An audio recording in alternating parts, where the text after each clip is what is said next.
दोस्तों रात के करीब 11 बज रहे थे और एक बेहद ही खूबसूरत महिला अपने दामाद के मोबाइल पर वीडियो कॉल कर देती है और उसके बाद दोस्तों उसको अपना घोंसला दिखाने लगती है। जिसके बाद दोस्तों जब दामाद अपने सास की घोंसला को देखता है तो दोस्तों उससे रहा नहीं जाता है और दोस्तों वह उससे कहता है कि अरे सासू माँ, आप ये क्या कर रही हैं, जल्दी से इसे तुपिए वरना मैं अभी फ़ोन पर ही मैं आपके साथ सारा कार्यक्रम कर डालूंगा। अब इसके बाद दोस्तों जब वह महिला अपने दामाद की इन बातों को सुनती है तो वह कहती है तो फिर देर किस बात की है, आप जल्दी से मेरे घर पे चले आइए, क्योंकि जो आपके ससुर जी है वह 5 दिनों के लिए घर से बाहर शहर गए हुए हैं। अब उसके बाद दोस्तों जो उसका दामाद था वह उससे कहता है कि ठीक है सासू माँ, कल होने का इंतजार कीजिए, मैं आपके घर पे आ रहा हूँ।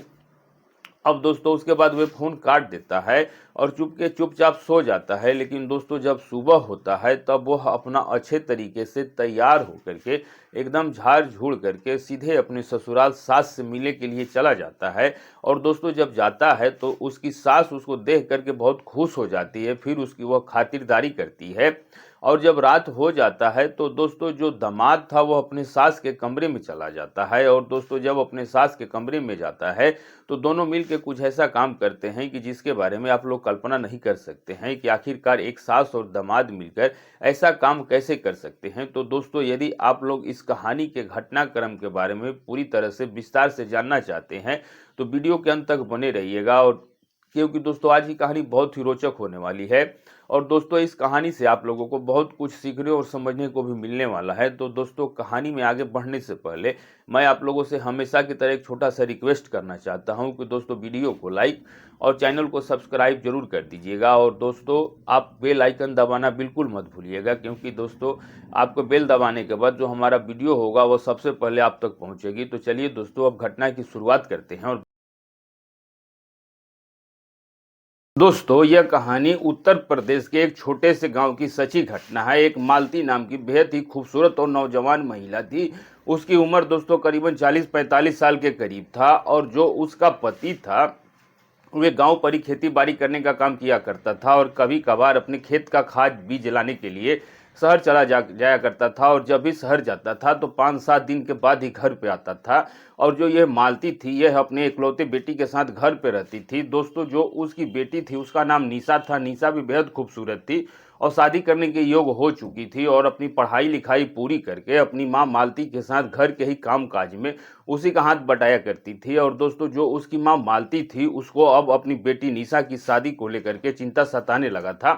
क्योंकि दोस्तों निशा की उम्र शादी की उम्र से कहीं ज़्यादा होते जा रहा था और अभी तक वह घर पे कुंवारी बैठी हुई थी। फिर एक दिन की बात है दोस्तों, मालती को अपने गांव के बगल में ही गांव का पता, पंकज नाम के लड़के का पता चलता है। और दोस्तों जब वह पंकज के बारे में अच्छे तरीके से पता लगाती है, उसके घर पे उसको देखने के लिए जाती है। उस समय जो पंकज था वो बाहर से कमा के घर पे आया हुआ था और दोस्तों दिल्ली में एक प्राइवेट लिमिटेड कंपनी में काम करता था और वो अच्छा खासा कमा लेता था। अब उसके बाद दोस्तों जब मालती पंकज को देखने उसके घर पे जाती है तो पंकज उसको पहले ही नज़र में पसंद आ जाता है। जिसके बाद वो पंकज के माता पिता से मिल करके पंकज की शादी निशा से करने के लिए बात करती है। तो उसके माता पिता भी दोस्तों बहुत आसानी से मालती की बातों को मान जाते हैं और जो पंकज के माता पिता थे वो भी पंकज की शादी बहुत जल्दी कर देना चाहते थे, क्योंकि दोस्तों उनके घर में खाना पीना बनाने वाला कोई नहीं था और पंकज उनका इकलौता बेटा था। अब इसके बाद दोस्तों पंकज और निशा की शादी सेट हो जाता है तो मालती अपने घर पे चली आती है। और दोस्तों जब मालती अपने घर पे चली आती है तो दोस्तों मालती जो थी वो अपनी बेटी और अपने पति को बताती है। तो निशा भी शादी की खबर सुन के बहुत खुश हो जाती है। उसके बाद मालती अपनी बेटी की शादी की तैयारी में जुट जाती है और जो पंकज तो अभी अपनी शादी की तैयारी करने लगता है। अब दोस्तों इसी तरह से जब कुछ दिन बीत जाता है तो एक दिन तय समय पे जो पंकज था वो बहुत ही धूमधाम से बारात लेके मालती के दरवाजे पे चला आता है और उसके बाद उसकी बेटी बेटी का हाथ पीला करके उसको अपनी पत्नी बना के घर लेके चला जाता है। अब इसके बाद जो निशा थी वो पंकज के साथ घर पर ही रहने लगती है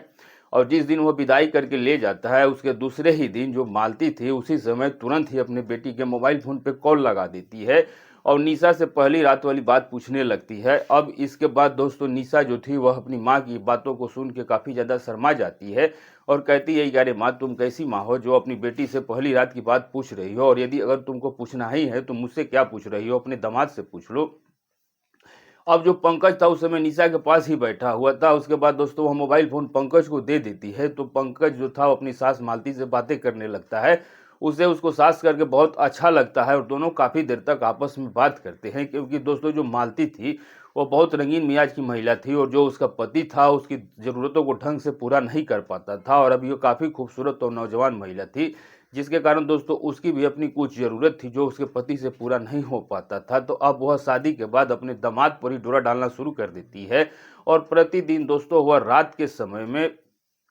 उस दिन के बाद से अपने दामाद के पास फ़ोन करती थी और फ़ोन करने के बाद दामाद से इधर-उधर की बातें किया करती थी। और जो उसका दामाद पंकज था वो भी उससे बात करके बहुत खुश हो जाता था, क्योंकि दोस्तों जो मालती थी उससे बहुत अच्छे तरीके से बातें करती थी और पंकज को दोस्तों मालती के साथ बात करना अच्छा लगता था। लेकिन जो उसकी पत्नी निशा थी वो एकदम चुपचाप रहती थी, सीधा-सादी लड़की थी। शादी हो जाने के बाद भी दोस्तों जब वो पंकज के साथ रात में उसके साथ होती थी तो कुछ बात विचार नहीं करती थी। इसलिए पंकज को भी दोस्तों अब अपने सास से बात करना अच्छा लगता था, क्योंकि पंकज बहुत ही बातूली था। अब धीरे-धीरे पंकज को भी अपनी सास मालती की आदत लग चुकी थी, लेकिन दोस्तों मालती कभी खुलकर अपने दामाद पंकज को अपने बारे में कुछ नहीं बताती थी कि पहले पंकज उसके सामने अपना डिमांड रखे। लेकिन दोस्तों पंकज ऐसा करता नहीं था, केवल इधर-उधर की बातें उससे करता था और बाद में फ़ोन काट देता था। अब दोस्तों इसी तरीके से जब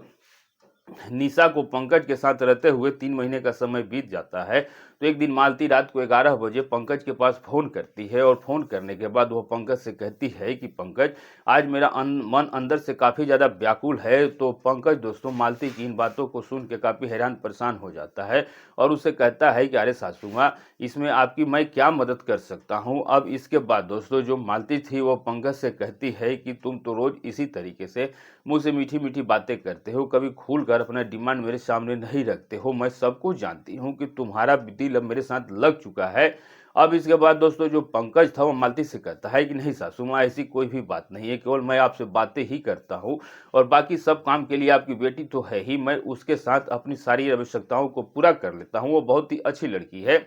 और मुझे अच्छी तरीके से खुश कर देती है और मुझे अब दूसरे के साथ ये सब काम करने से क्या फ़ायदा। अब दोस्तों मालती जब अपनी दामाद पंकज की इन बातों को सुनती है तो वह समझ जाती है कि जो उसका दामाद है वो अब ज़्यादा भाव खा रहा है। अब मुझे उसे खुल करके सब कुछ बताना होगा। अब इसके बाद दोस्तों वह वीडियो कॉल पर ही अपना घोंसला दिखा देती है, जिसके बाद दोस्तों जो पंकज था वो अपनी सास की जब घोंसले को देखता है तो उसे रहा नहीं जाता है और वह अपनी सास से कहता है कि अरे सासू माँ, आप ये क्या दिखाने लगी, जल्दी से इसे तोपिए वरना मैं अभी इसे तुरंत फ़ोन पर ही आकर आपके साथ कार्यक्रम को करने लगूंगा।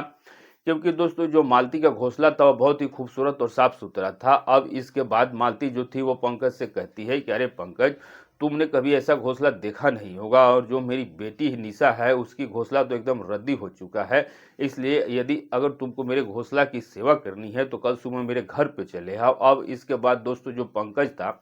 वो मालती से कहता है, हाँ सासू माँ, क्यों नहीं, अब तो मुझसे रहा नहीं जा रहा है, अब किसी भी तरीके से मैं कल सुबह आपके घर पे आ रहा हूँ। अब दोस्तों उसके बाद फ़ोन काट देता है और जब सुबह होता है तो अच्छे तरीके से नहा धोआ के तैयार हो जाता है और एकदम झाड़-झूड़ करके सीधे अपने ससुराल चला जाता है। और जब जाता है तो मालती अपने दामाद को देख के बहुत खुश हो जाती है। उसके बाद वे उसका खातिरदारी करती है और उसके बाद दोस्तों जब रात होता है तो मालती चुपके से अपने दामाद पंकज के कमरे में चली जाती है और कमरे में जाने के बाद उससे कहती है कि देखिए दामाद जी,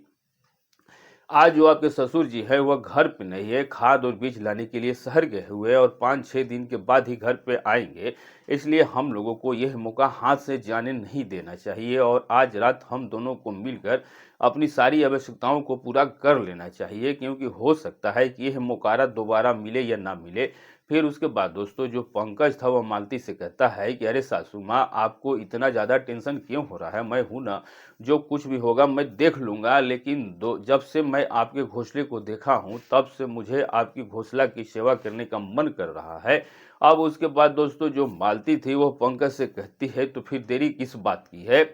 मैं पहले से ही तैयार बैठी हूँ। अब उसके बाद दोस्तों जो पंकज था वह अपनी सास मालती की आंखों में देखने लगता है और जो मालती थी वो पंकज की ओर देखने लगती है और देखते ही देखते दोस्तों दोनों एक हो जाते हैं और अपनी सारी आवश्यकताओं को पूरा करने लगते हैं। अब दोस्तों जो पंकज था वह मालती की सारी आवश्यकताओं को एक क्षण में पूरा कर देता है, जिसके बाद दोस्तों मालती अपने दामाद से बहुत खुश हो जाती है और वह पंकज से कहती है कि अरे पंकज, आज तुमने तो मुझे वो खुशी दिया है कि इससे पहले शायद तुम्हारे ससुर जी थे, वो भी मुझे ऐसी खुशी नहीं दिए थे, लेकिन तुमने मुझे बहुत अच्छे तरीके से कार्यक्रम करना जानते हो। क्या तुम मेरी बेटी के साथ भी इसी तरीके से कार्यक्रम करते हो? तो उसके बाद दोस्तों जो पंकज था वह मालती से बताता है कि हाँ, मैं उसके साथ भी इसी तरीके से कार्यक्रम करता हूँ और वह मुझे बहुत पसंद करती है और एक पल के लिए भी मुझे अपने से दूर नहीं होने देती है, लेकिन मैं किसी तरीके से बहाना बनाकर आपके घर पे आया हूँ।